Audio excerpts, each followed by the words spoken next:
Putin sees opportunity in crisis, and over the course of nearly a quarter century in power, he's always used political problems as an opportunity to either shore up his own power, to project his image of being Russia's essential strongman, or simply to change the subject.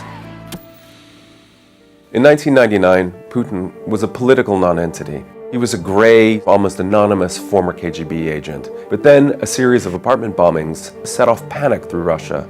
And Putin was able to step into the situation, present himself as the strongman who was going to get tough on Chechen separatists who were blamed for the attacks. And this set the tone as the man who could take a frightening incident and basically change the subject into Putin as the essential tough guy figure for Russia. One of the first things that Putin and his administration did was make sure that they reined in the media. The Dubrovka theater siege of 2002 was a classic case. Hundreds of theatergoers were held hostage in Moscow.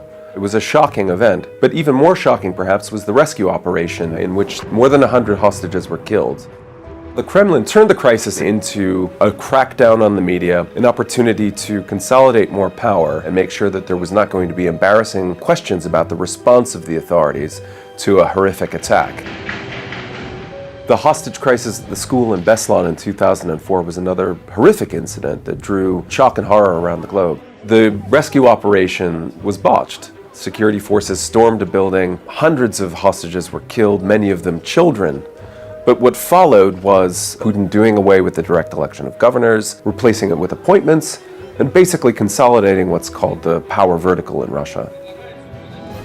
The horrific Crocus City Hall terror attack in March of this year showcased another one of Putin's favorite tactics.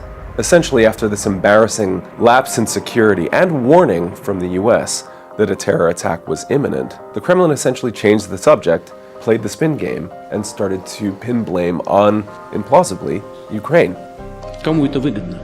Это злодеяние может быть лишь звеном в целой серии попыток тех, кто с 2014 года воюет с нашей страной руками неонацистского киевского режима. After a quarter century on the world stage, Putin is much more comfortable on it. The person who made his first appearance in 1999 was looking kind of like a man in an ill-fitting suit. And today he wears the mantle of authority very comfortably.